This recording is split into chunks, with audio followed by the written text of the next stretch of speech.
Welcome to Buddhist Motivation, where we dive deep into the teachings of Buddhism to guide you toward a life filled with peace, understanding, and fulfillment.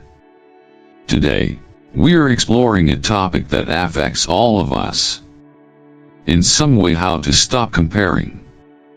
In a world where we are constantly bombarded with images of other people's success, beauty, and happiness, it's easy to fall into the trap of comparison.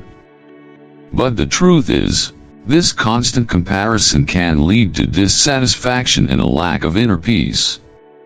As someone who has witnessed the transformative power of self-acceptance, I can tell you that stopping the habit of comparison is one of the most liberating things you can do for yourself. This video will help you understand why comparison steals your peace and how you can break free from it. Before we jump into the story, I'd like to ask for your support. If you find value in today's message, please take a moment to like this video and subscribe to the channel. Your engagement means the world to me, and it motivates me to continue bringing you more content like this. Feel free to share your thoughts in the comments below. Your feedback is not only appreciated, but it also helps me create even better videos for you in the future. In ancient India, near the majestic Himalayas, there lay a grand kingdom called Kapilavastu, ruled by King Suddhodana. The kingdom was a place of wealth, beauty, and prosperity. But it was also a kingdom filled with discontent among its people.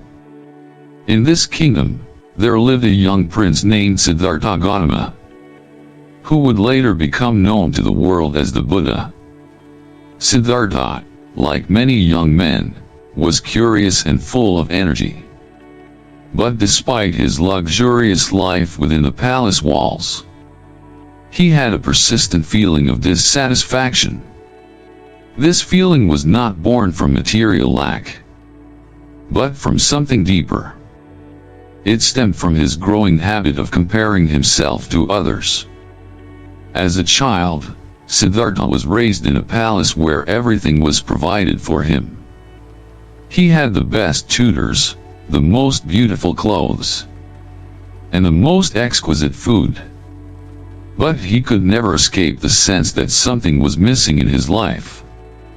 He looked at the lives of the people in his kingdom, those who lived in extreme wealth, and those who lived in poverty, and felt a deep restlessness.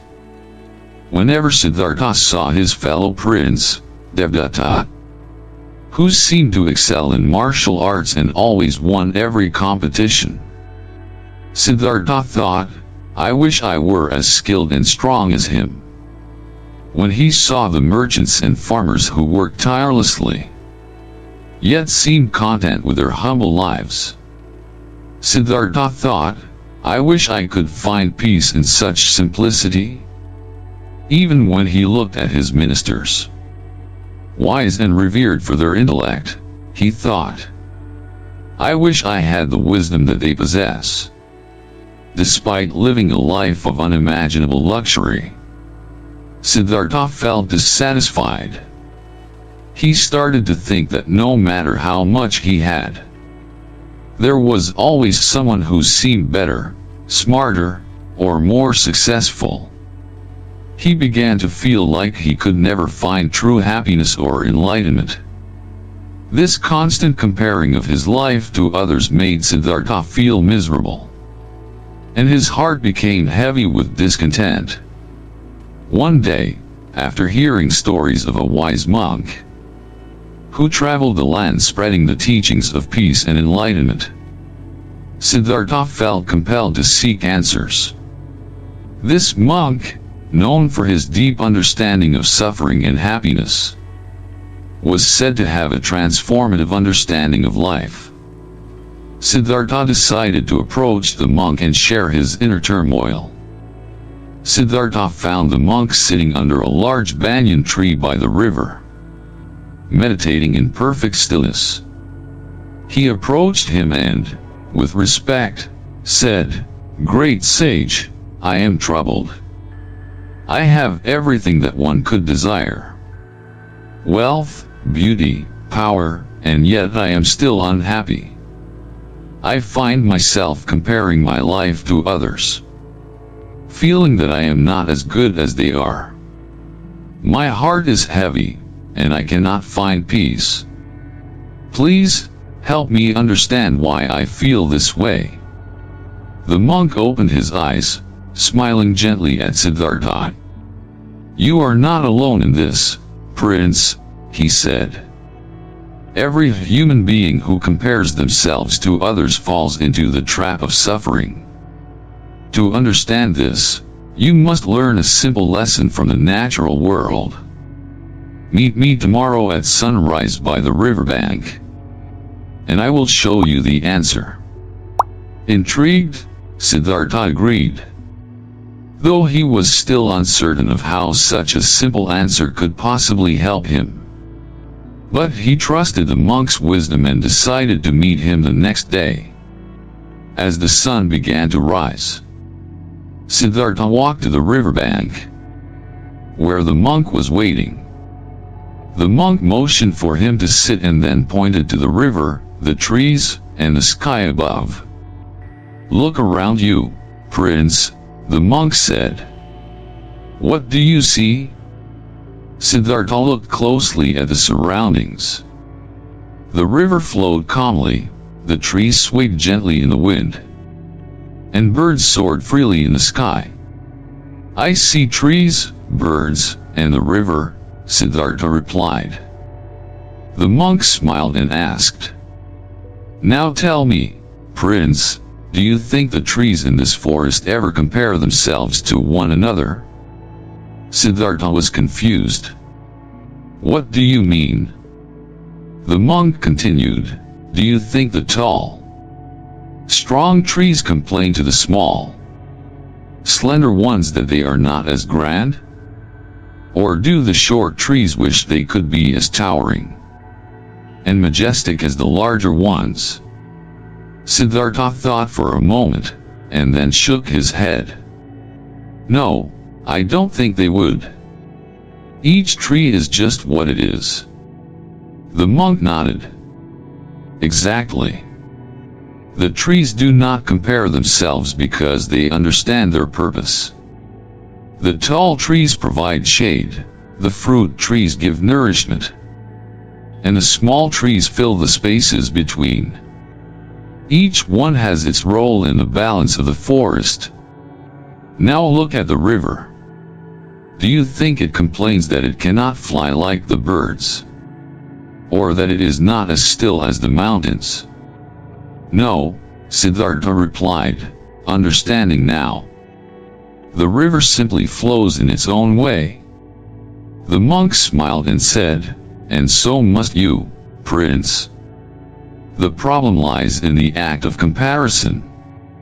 You see, the trees, the river, and the birds all live their lives according to their unique nature. They do not desire to be anything other than what they are meant to be. And so, you must realize this truth: your path to peace and enlightenment lies not in comparing yourself to others, but in embracing your own unique nature, your own path."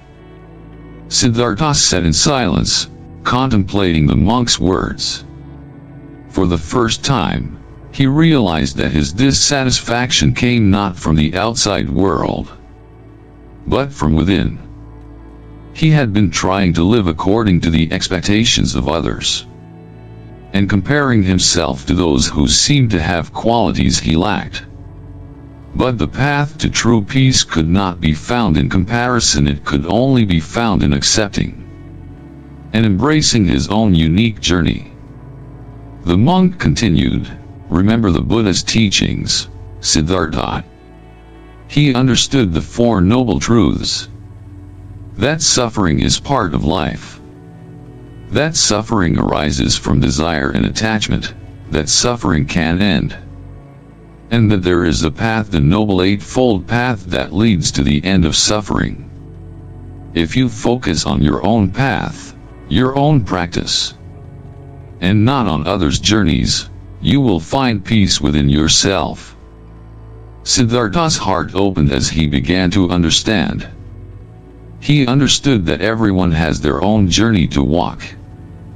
Just as the Buddha taught, each person has their own path to enlightenment, and comparing oneself to others only leads to suffering and frustration. From that moment on, Siddhartha stopped comparing himself to others. He focused on his own practices, meditated deeply, and followed the path of righteousness. He began to understand that his life was his own to shape, and that only by accepting his true self could he find lasting peace. As Siddhartha meditated under the Bodhi tree years later, he attained the ultimate realization, the understanding that all beings are interconnected, but each must walk their own path. He became the Buddha, the enlightened one, sharing his teachings with the world. And with that, we come to the end of today's journey on how to stop comparing. I hope this story has inspired you to reflect on your own life and embrace the power of self-acceptance. Remember, your journey is unique, and by focusing on your own strengths and path, you will find peace and fulfillment. If you found this message valuable, don't forget to like, subscribe, and share this video with anyone you feel could benefit from it. Also, leave your thoughts and reflections in the comments. I truly value your input, and it keeps me motivated to create more meaningful content. Stay tuned for our next video, and may you continue to walk your path with confidence and peace. See you in the next one, and until then, may your journey be full of light and wisdom.